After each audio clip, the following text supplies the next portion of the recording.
charged with that extended break. Everything fire next witness.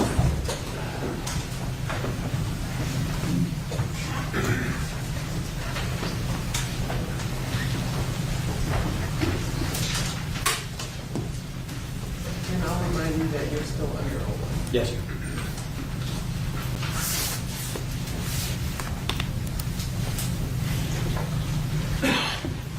Still under oath, but just for the jury's benefit, since you weren't here for the first time, we kind of went through this. Could you state your name and spell it for the record? My name is Seth Stoughton, S-E-T-H-S-T-O-U-G-H-T-O-N. Could you tell the jury what you do for a living? I'm a professor of law at the University of South Carolina, Joseph F. Rice School of Law, and the faculty director of the Excellence in Policing and Public Safety program there. I guess I could split that up. Could you tell the jury how long you've been just purely a law professor at the University of South Carolina? I'm just finishing my 11th year there. And knew that you get the whole title in the policing aspect of it. What is that, and how long have you been the head of that? The Excellence in Policing and Public Safety program is about 2 years old now. I've been the faculty director the entire time. It's a legislatively funded program in South Carolina to help provide training, professional development, and research and technical assistance to police agencies in South Carolina and beyond. We spent the last 2 years doing training of groups of police executives in South Carolina. In August, we will launch the country's first master's degree at a law school specific to public safety executive leadership. Now, when you talk about training executive leadership for the police department, what is executive leadership defined as? When we're talking about police executives, we're really talking about what's often referred to as command staff members. Exactly what that rank is will depend from agency to agency. At a very large agency, that might be captains or majors and deputy chiefs and a chief. At a much smaller agency, it might include sergeants or something like that. But if you think in terms of rank and file officers and sort of middle management, anything above middle management is really what we refer to as police executives or command staff. Now, you're saying this is only 2 years old. Could you give a little bit of background? How did this get started? Why did it get started? Sure. So I and some other folks that I work with at the University of South Carolina wanted to look for ways that we could bring academic resources at a top-tier research university to local policing.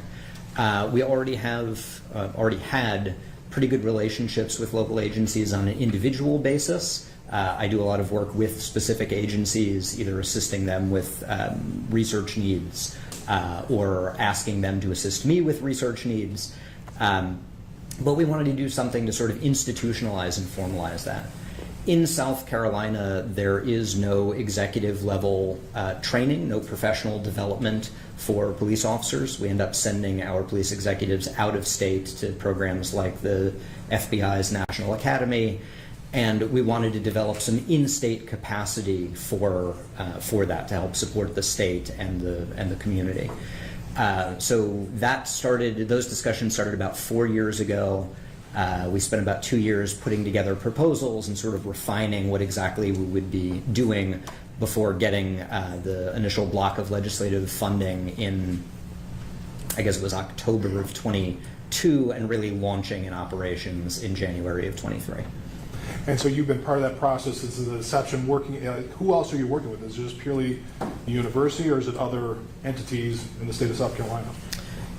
We have an advisory board that's made up of about 60 or 70% South Carolina law enforcement. I'm going to object, Your Honor, developments of his knowledge of South Carolina law. It's nothing to do with South Carolina law. That's who he's, this police training agency covers not just South Carolina, but other places. So you're just asking him for background information? Correct. At this time? I'm not asking an opinion. I think it's just background information of what this is all about. Okay, you said what this is all about. The police training facility that he's starting up. Okay. And Mr. The Fuller? relevance of him setting up a police training facility in South Carolina is nothing relevant to this matter. Your Honor. Lays the foundation as an expert in this area if he's going to be talking about police practices. Well, I mean, I would tend to agree as far as getting into detail about it, but the fact that he's setting something up is fine. So I guess I'm currently sustaining based on whatever the next question. You can answer that question. The question I had, or the question, What was the question that you just asked? just in terms of what was the purpose of setting this all up? What was the purpose of setting this up? Oh, then I'll just sustain the objection. Could you go a little bit of your educational background? Sure. Let's see, in chronological order, went to high school in South Florida, went to Florida State for undergrad.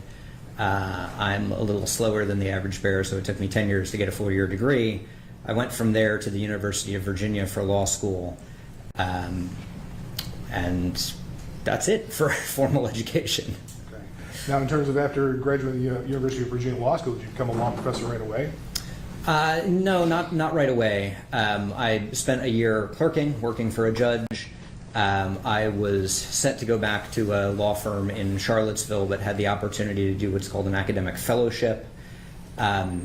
The academic fellowship is really designed to help prepare you for entry-level legal teaching, to learn to be a law professor. It's kind of like a postdoc, but for JDs, for lawyers. So I did that for 2 years and then went on the entry-level market and was hired at the University of South Carolina. Now, at the University of South Carolina, specifically, what do you teach there? Within the JD program for law students, I teach criminal law, which is our first year required criminal law course. I teach a course on criminal procedure, which is fourth and fifth and a little bit of the Sixth Amendment. I teach a class called Police Law and Policy. I teach a class called Regulation of Vice, a seminar really. I have taught some other classes, but those are sort of my current teaching package. Do you do something with the undergrad facility as well? I have a courtesy appointment within the Department of Criminology, so I'll go over and lecture in coworkers or colleagues' classes. I have taught an undergrad version of my Regulation of Vice seminar with our honors college, but I have no real normal teaching responsibilities at the undergrad. Now, in terms of your experience within teaching criminal law, criminal justice, and policing, have you done any sort of publications? Have you wrote any books, articles, anything along those lines in the field of criminal justice, criminal law, or policing? Yes, that is the other half. I have about 4 different halves of my job. One of those halves is academic research and publication. Articles, essays, book chapters, 1 book so far, and the occasional other professional writings, editorials or amicus briefs and the like. What is the 1 book so far that you've authored? It's very creatively called Evaluating Police Uses of Force. Now, in terms of, you say people ask you to write book chapters then for their own books, can you describe that a little bit more? What does that mean? Sure. So there are academic books that are written by a single author that follow a sort of arguments or series of arguments. There are other academic books that are edited volumes of collected chapters where every chapter is written by a different author presenting something about whatever the overall topic is. So I've done book chapters on in a book about sort of law generally. My focus was on law relating to police misconduct around the world. I've done book chapters on evaluating police use of force incidents, on review and evaluation of police use of force incidents, on evidence-based policing and its applicability in modern policing, a range of topics. And now, in terms of that, in terms of a lot on policing, do you have any experience in policing yourself, separate from your academic kind of credentials, any practical experience in policing? I do, yes. I spent 5 years, just under 5 years, as a full-time officer with the Tallahassee Police Department in Florida, and then another 6 months or so as a reserve officer, a part-time officer at the same agency. Do you do anything, I guess, currently, taken away from your new entity, do you do anything currently with any police agencies or police departments through your work in law school, or as a professor, or involved in that any way in any other police departments, if you will? Not including through the policing program that I run. So not including through the policing program, I will occasionally be asked to come in and do training or to lecture on a particular topic. Once I was asked to formally come in and investigate and review a use of force for not actually by the agency, but by the city council of this city involving this agency. I'll be asked to come and speak in training that an agency offers not only to its own officers but to other agencies. So the Washington, D.C. Metropolitan Police Department has a police leadership academy. It's a 3-week program, I think, and I come in and talk about use of force review for one afternoon in that course. In a couple of weeks, I'm going down to Charleston, South Carolina, where the Charleston Police Department has its own police leadership academy, both for its own officers and officers in the area. So I'm sort of guest lecturing as one of the talking heads in that program. None of which is formally through the policing program that I run. So those are your people who are asking you to do that, and then a lot out in South Carolina. Is that just in South Carolina, or do you go across the country doing that as well? Sort of where asked, as long as my schedule works out. I've done it in D.C. twice, Kansas City, back to D.C. for a different agency, Charleston previous, and that's in South Carolina, kind of wherever time and schedule allow. Do you belong to any groups, any outside organizations in terms of involved in policing and police review institutes? For example, the American Law Institute. I do. I am a member of the American Law Institute. I was an advisor on a project of the American Law Institute called Principles of the Law Policing that actually just got released in final form after about 8 years of working on it. I am a member of the the American Society of Evidence-Based Policing, the International Association of Chiefs of Police, and the Legal Officers section. I think I still have an active membership in the Police Executive Research Forum. I think that might be it for police-specific organizations. Now, in terms of your work, you're outside kind of law professor. Do you get brought in to review use of force incidents involving police officers in specific cases like this one? Yes, I do. Can you give the jury an idea how many times you've been asked to do a review similar to the one you did here? I've been formally retained 130 or 140 times, somewhere around there. I can't even count. I do not keep a track of how many conversations that I have that may not lead to retention. So there are some number of other phone calls or emails or exchange beyond those where I do not end up getting retained for whatever reason. Most of those are litigation related, either civil or criminal litigation, a combination of plaintiff side or civil defense or prosecution or criminal defense. There are some non-litigation retentions where it's sort of strictly a consulting capacity, usually as a subject matter expert through a federal grant, a Bureau of Justice Assistance grant or something like that. Have you testified then as an expert in any of those cases that you've been retained on? Yes, I have. How many times have you testified in a courtroom like this? In court, in trial, somewhere in the area of 24, 20, 24, maybe a little bit more than that. Deposition testimony is even more than that. I don't know off the top of my head, probably twice as often.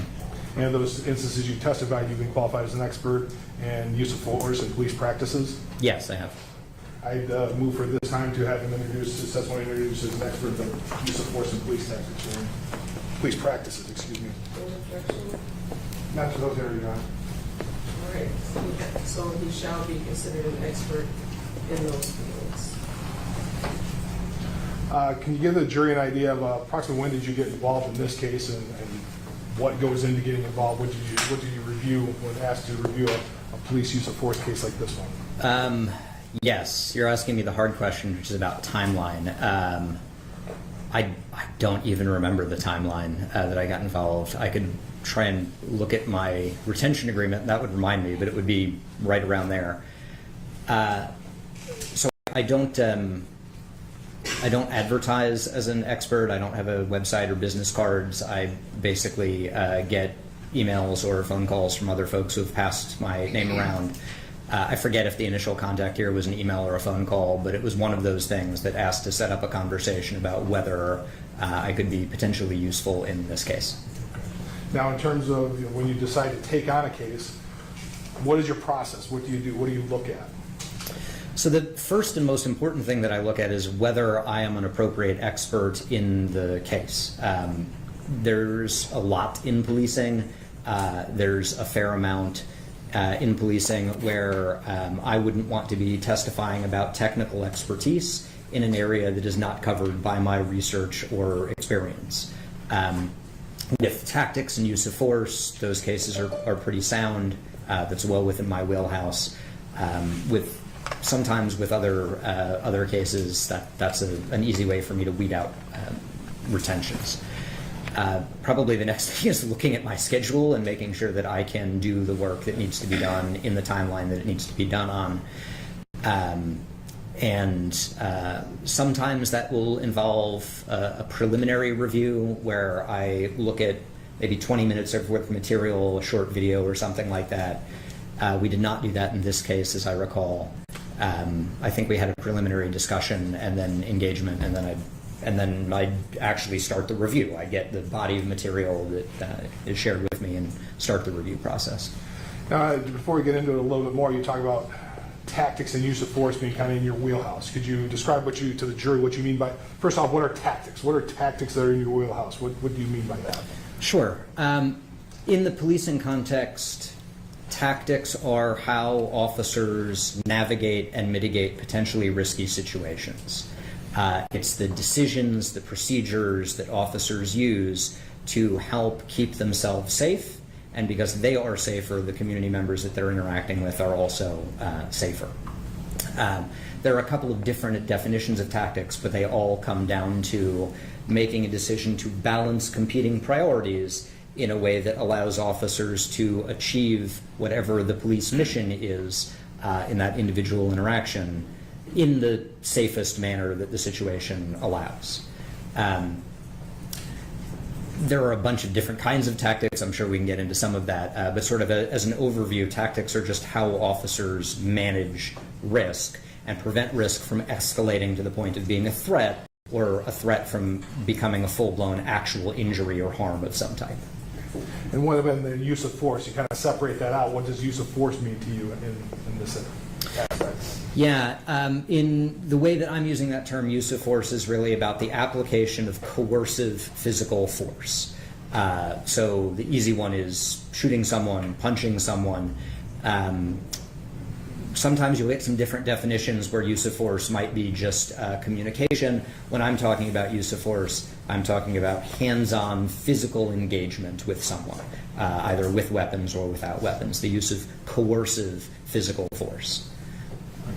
Now, when you talk, then we start to get into, you take a look at all the materials when you're reviewing a case. Can you give the jury an idea of what materials you reviewed when looking at this case and what occurred here? Sure. At a very high level, there were 3 videos. There was a dash cam, a body cam, and a bystander cell phone camera.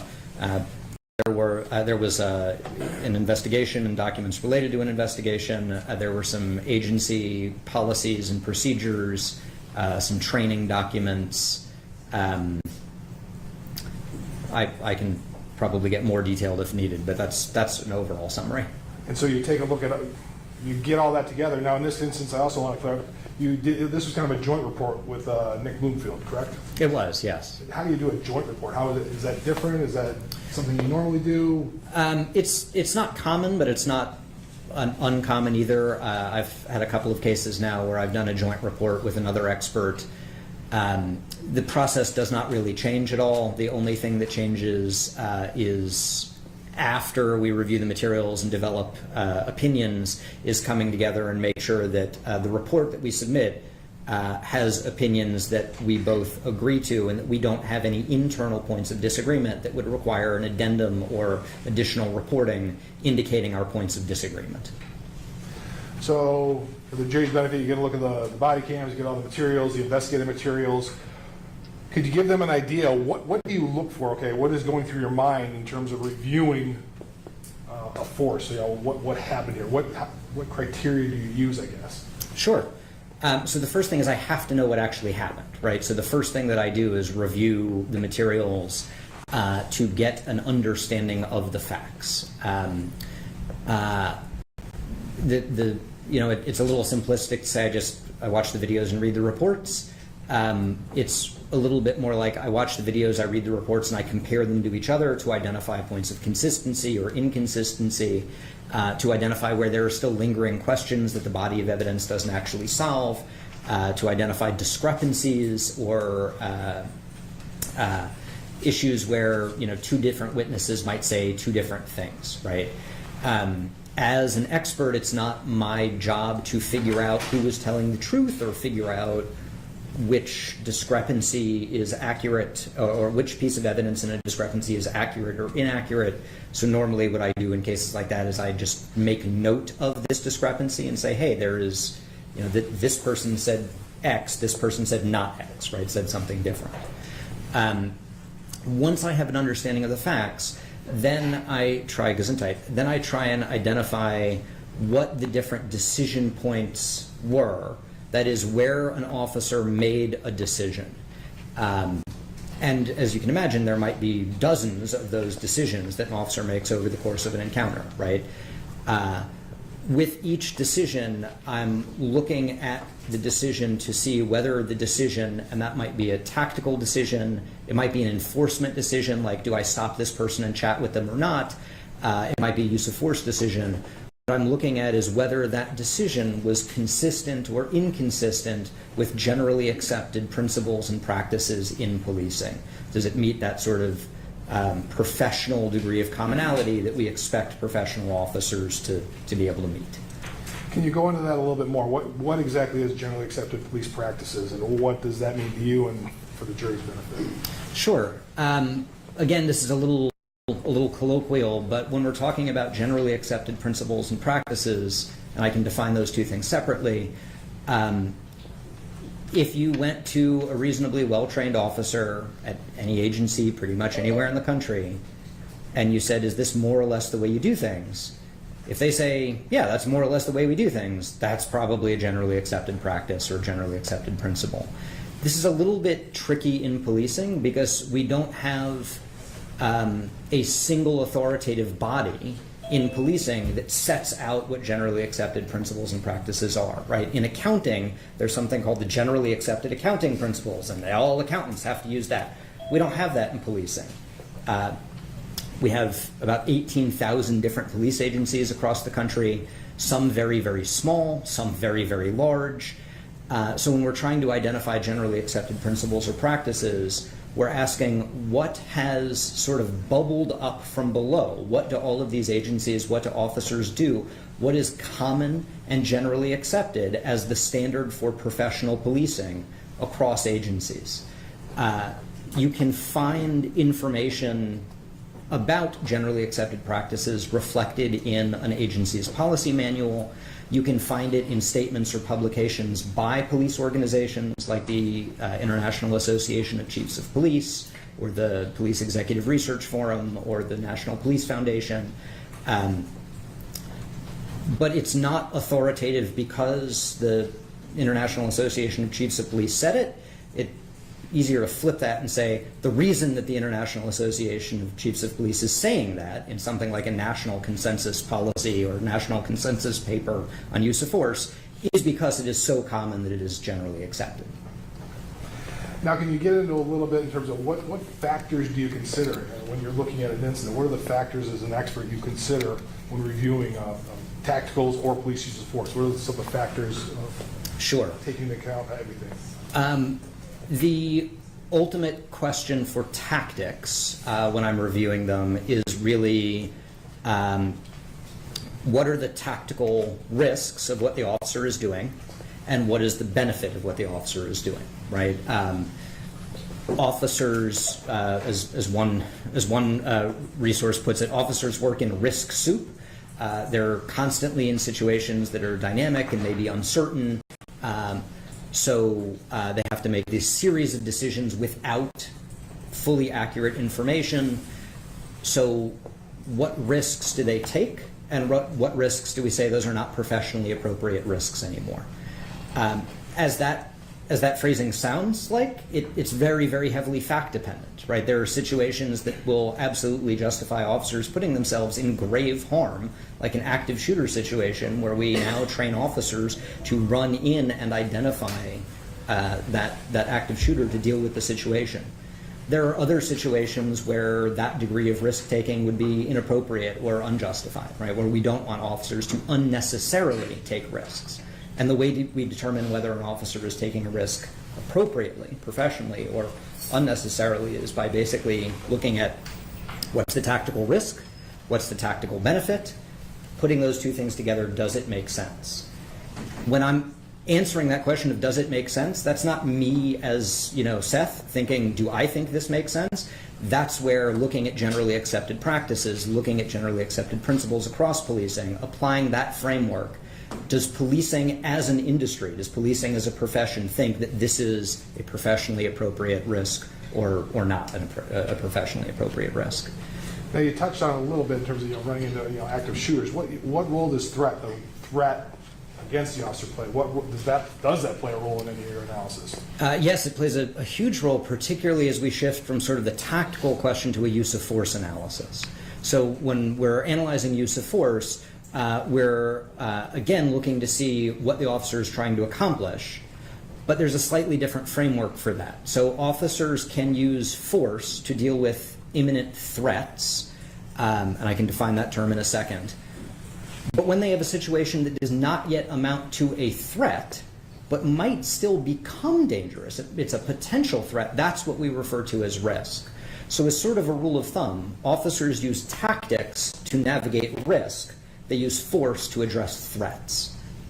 And in policing, a threat exists when the individual that the officer is interacting with has the ability, the opportunity, and the apparent intention to cause some kind of harm to the officer or others. I can define those terms if it's useful. I guess you could, because you talk about imminent threat. What you said imminent, is that the definition of imminent threat then, in terms of the ability and so forth? In policing it is, yes. You will sometimes hear immediate instead of imminent. You will hear some commentators sort of distinguish between those two things. For my purposes and most experts, the important part is there an imminent threat? And an imminent threat exists, or if you like, a threat is imminent and thus justifies a use of force when the subject has the ability, opportunity, and intention to do something, right? At that point, there is a threat of something that may justify a use of force. Can you go a little bit more detail? What is the difference between imminent, or what is an imminent threat, and maybe something that's just concerning? Sure. Yeah. So really this focus on ability, opportunity, and intention. Again, I don't want to get too carried away with specific language, because it's really the concepts more than the words. Sometimes you'll hear ability, opportunity, and jeopardy, or you'll hear ability, opportunity, and threat, or some combination, but it all kind of means the same thing. When we're talking about ability, we mean the physical capacity to cause whatever type of harm we're talking about, right? If an officer is interacting with someone who doesn't have anything in their hands, then that person might have the physical ability to hit an officer with a fist, but doesn't at that point have a physical ability to swing a weapon, as opposed to someone who's holding a tire iron. Now that person has the physical ability, the capacity to hit the officer with a tire iron. When we talk about opportunity, we're really talking about, is anyone vulnerable to that particular type of harm?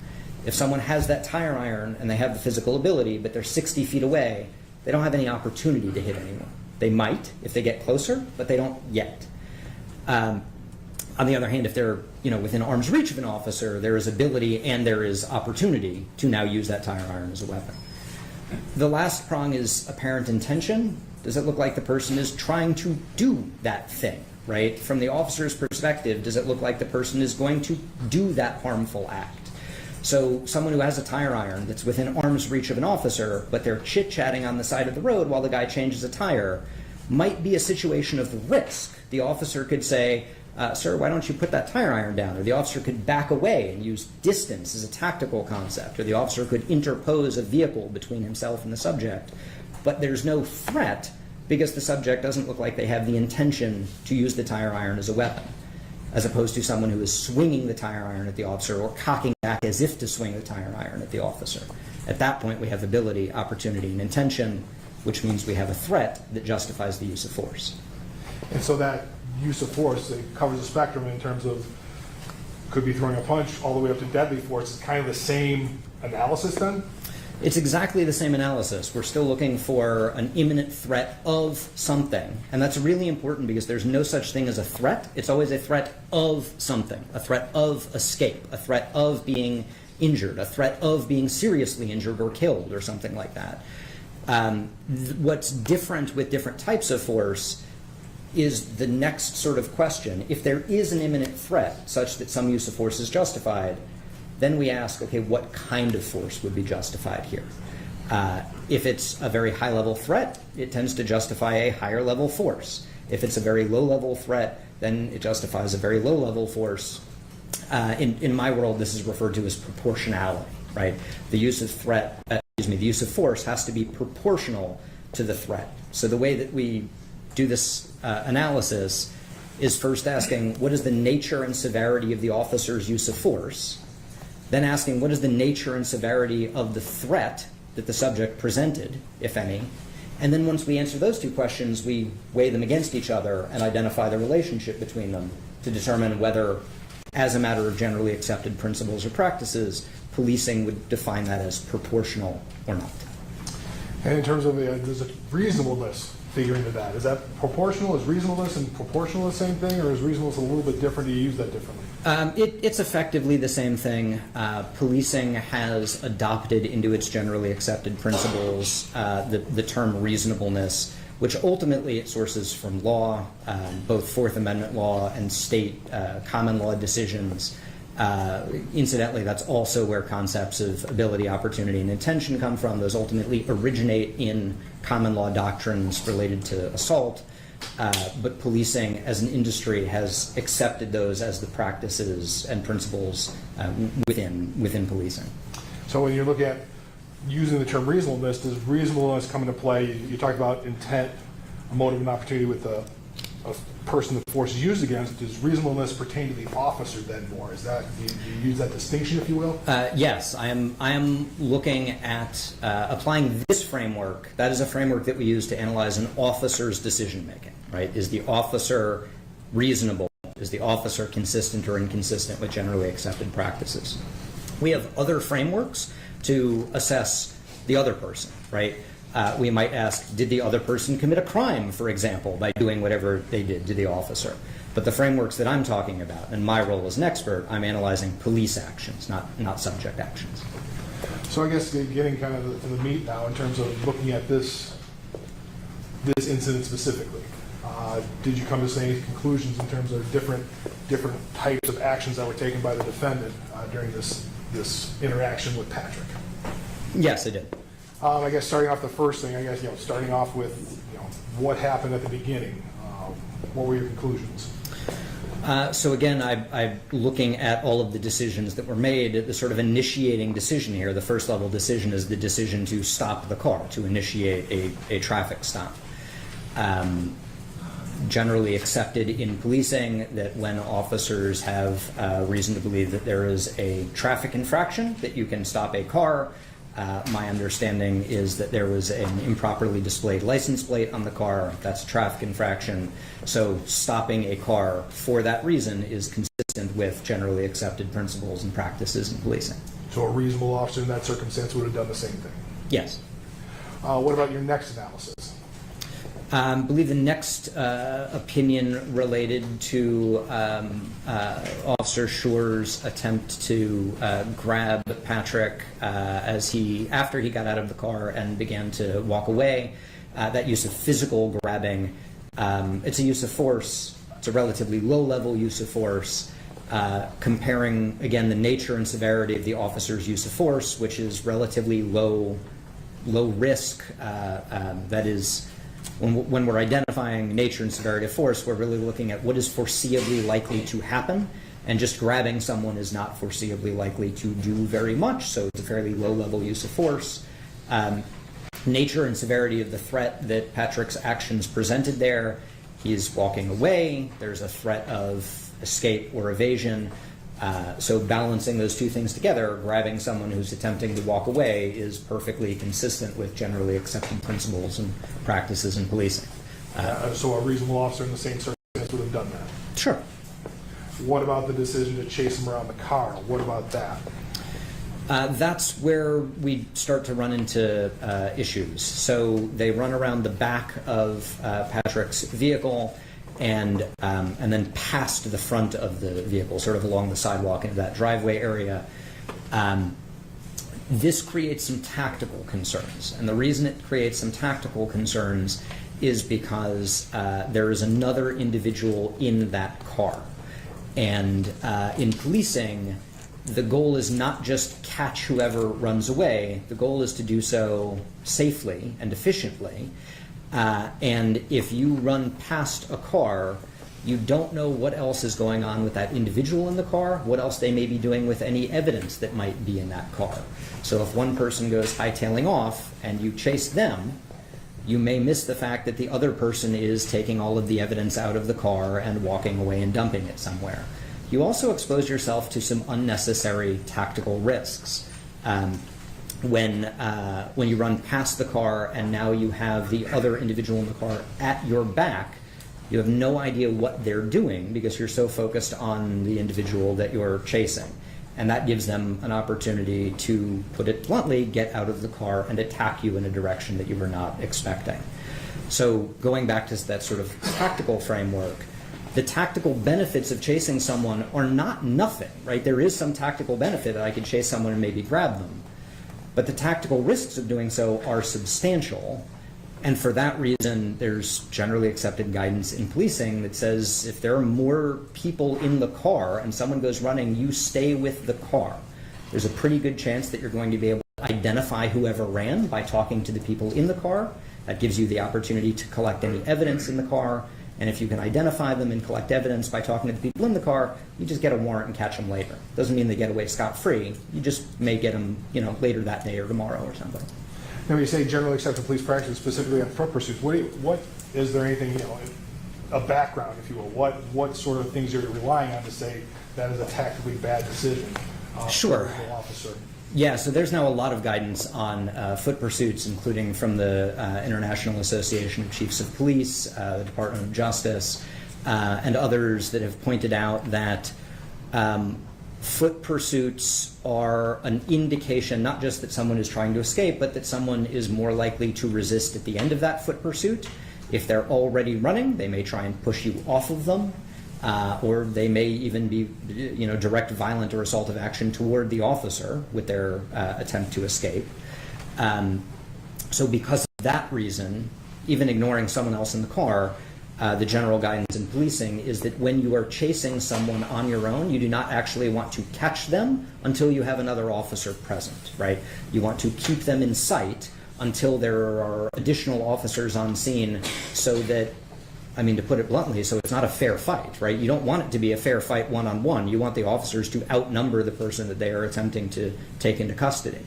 When you add other people in, and like the person sitting in the car, again, there are tactical considerations beyond just catch the person who is running, like the ones that we mentioned. So the International Association of Chiefs of Police, for example, reminds officers that they have to consider that totality of the circumstances, including other people who may be running or who may not be running, but may choose to involve themselves in the scuffle after that. So then, look, kind of the next step, and I wanted to, because Nick's going to testify tomorrow, or maybe later on today, depending on how things go. I want to kind of go over skip over the taser, leave that for him. Sure. In terms of following up the next aspect. Did you have an opportunity to take a look at Graham's police policies and procedures as part of your analysis of all this? Yes, it did. I'm going to show you what's been entered into evidence as Exhibit 32. You recognize that? I do. And in terms of that document, that's one of the documents you reviewed as part of your analysis of this case. Yes. I think maybe it's the second or third page on that. There's a policy changes, if you will, 2020 policy changes.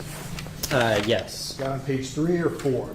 Can't remember. Policy changes is on page 4 here. Okay. I don't mean to interject, but we have everything to match what the professor is. Can I get a copy of Exhibit 32? Would you like to look at what he has? Yeah. Just a quick.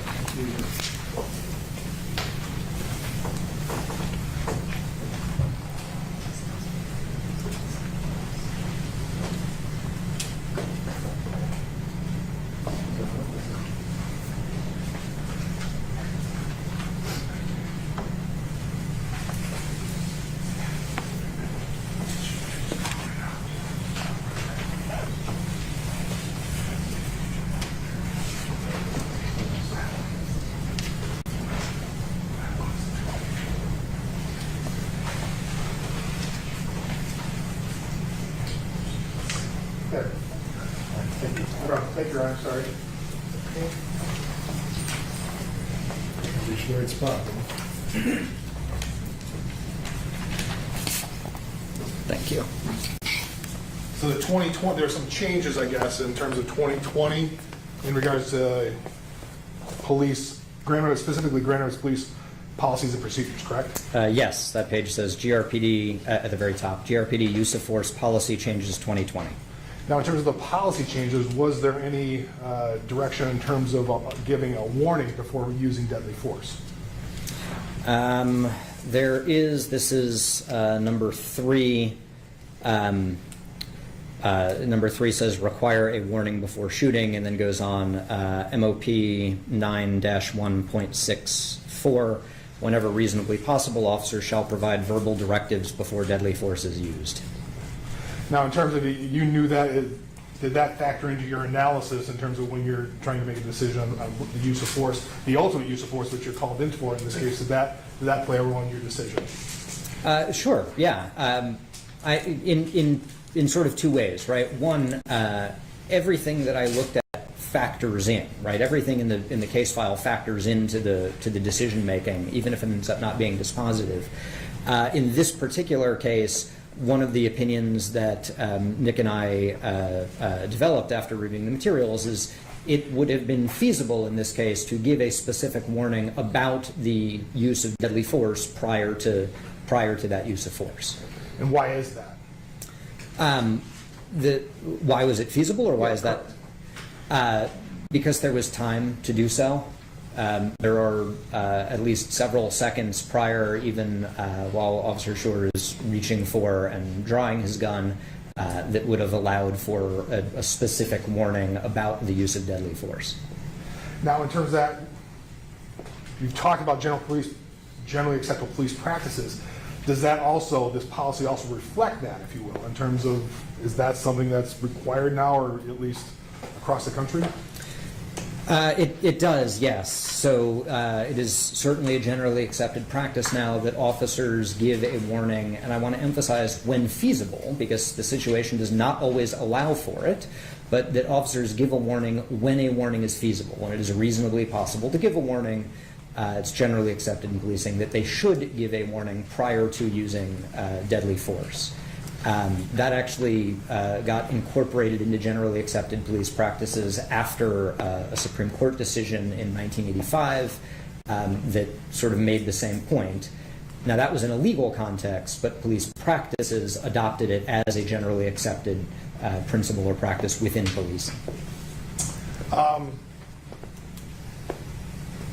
Now going into a little bit further in terms of, I guess I'll go right here. Can I use some of the stuff that we're introducing are procedures by GRPD. We don't want to put those on for the media. These are policies that are already out there in the open, so I'll refer directly to them. This is still part of Exhibit 32. Sure. We're looking at 9-1.1.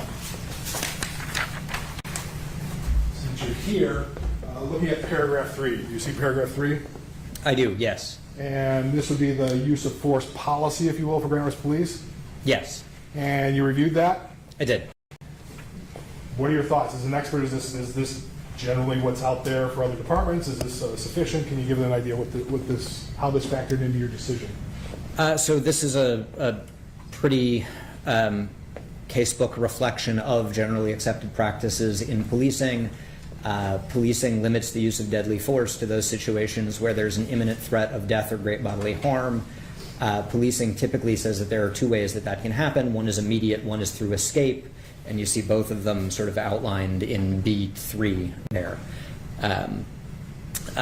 Again, the wording might be ever so slightly different, reasonable threat instead of imminent threat, but the concept is certainly reflected, is reflective of generally accepted practices in policing.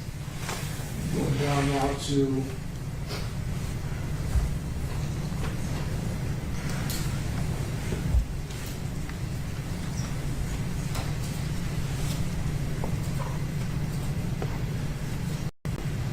this is 9.14. I don't want to shrink it too much. You can see it just a little bit at the top. 9-1.4. Okay. You have another definition of deadly force under C. I'm going to, I want to object to the record. The policy that the witnesses testified about is from 2017, and the policy that was in place may be very similar, but it has not been established that this policy was in place at the time of the incident. So he's testifying about something that's completely irrelevant. I think this is the same policy that they were trained on. This is part of the training that was given to the officers at the time, so they can rely on it. So, this was back, I don't have the thing, this is 2020, that policy 2017 at the bottom, but this was also given in 2020. So this is still part of the same policy, and this is part of the training that was given to Officer Schurr through his career. Yeah, there's a policy from January 19, 2021 that came from GRPD. It may be very similar, but there may be differences. But these are already admitted, Your Honor. These are already admitted, Your Honor. Is that admitted as an exhibit? It's already admitted as an exhibit, so This one is the 2017 policy has been admitted. Okay. But And so your objection is is? relevant. What does it matter? Are you saying that the exhibit's not relevant? Right. But Well, it's I'm saying his testimony is not relevant. I didn't know the relevance. So his testimony about an admitted exhibit, I would think would be relevant because it's already admitted. To the extent that it's different, then obviously that would be something we can admit. If there's a newer, different policy, we can certainly move to admit that, but because this was admitted without objections, it's And already also, in evidence. So if we could get some explanation for why this witness would be not an expert on the GRPD policy, if it provided the basis of his opinions, then I don't know if that's going to establish it. That's more of a foundation. that's what I just asked him. That he's an expert on GRPD policy? No, what role does he play in his decision? Okay, so I'll allow him to answer that question. Maybe he didn't play any role because then that would be a kind of a moot point. So I just can answer that question, but again, I can't say that the exhibit's not relevant or that this witness's testimony regarding an admitted exhibit is irrelevant because we can only use the facts that are in evidence and information that is in evidence, and the exhibit is in evidence. So you may answer that question if you're reasonable. Could you ask that question one more time? So Sorry. this was one of the things you reviewed as part of your analysis of this entire case. Yes. And looking at 3C, they talk about objectively reasonable control of the situation. Is that a term you're familiar with? It's 3C under 1.4. Yes. What does objectively reasonable mean to you? That is the phrase in policing that is the generally accepted standard for police uses of force. They must be objectively reasonable. That language, generally accepted in policing, after policing adopted it from a 1989 Supreme Court case. And so that's part of the analysis, not only for GRPD, but that's something that you're familiar with and use in your analysis of this case. Yes.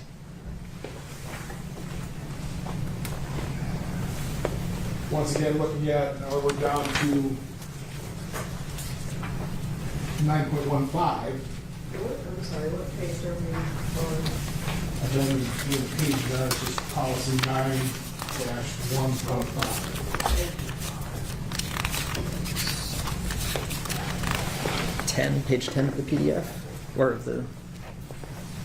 So in terms of the totality, you talked about the totality of the circumstances. What does that mean to you? And I guess how is it reflected? Is this, what's reflected in their policy reflective of what the totality of the circumstances mean in generally accepted police practices?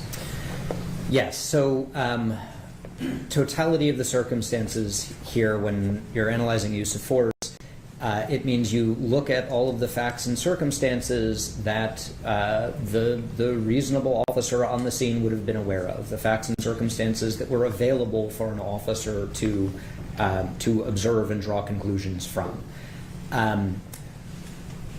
We want to avoid artificially limiting that, because ultimately an officer should be basing their decision on the information that's available to them.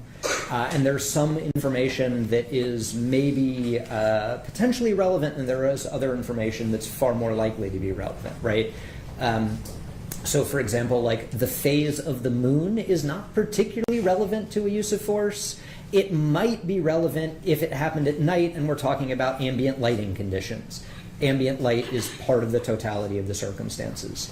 What I see this list of 1 through, it goes down to 15, as is a summary of relevant or potentially relevant factors that can make up, don't necessarily, because they may not be present in every case, but they can make up the totality of the circumstances that we review in determining the threat that the subject presents and whether the officer's use of force is proportional to it.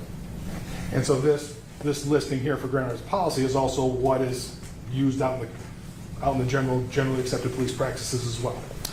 Sure. You don't always see it as a list. In our book, my co-authors and I provide a similar list. We break it up into 3 different aspects: a list of officer characteristics, a list of subject characteristics, and a list of environmental or situational characteristics.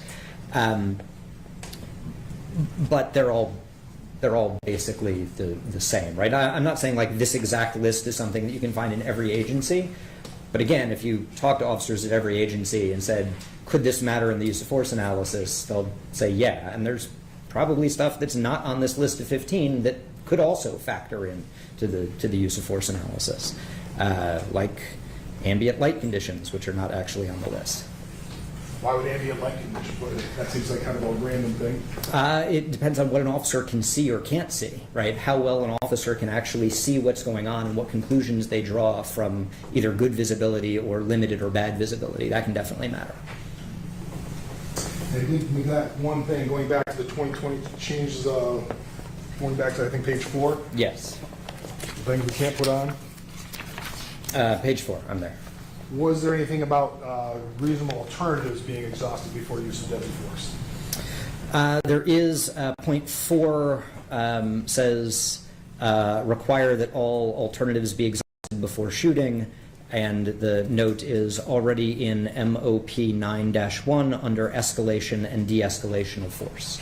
So all reasonable alternatives exhausted before shooting, is that a generally accepted police practice?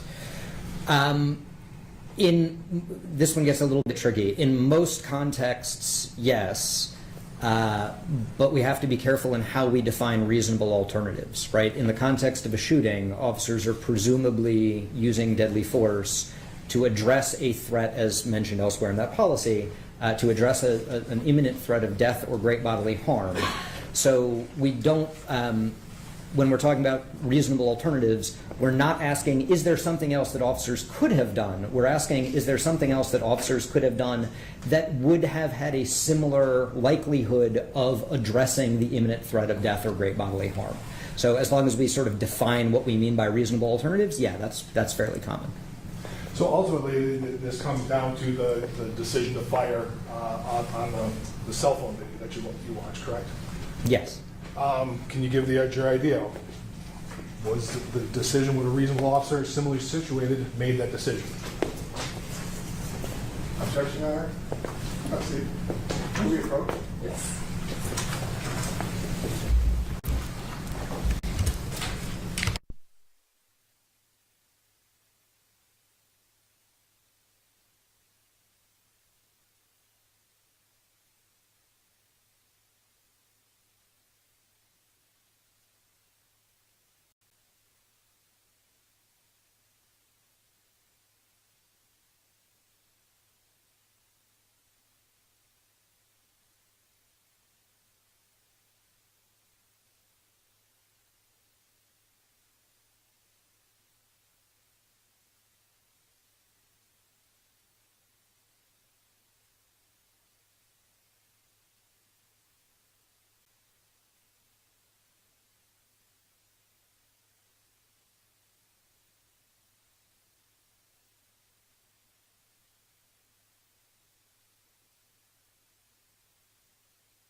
Issue outside of your presence, and so I'm going to ask that you please leave your notes outside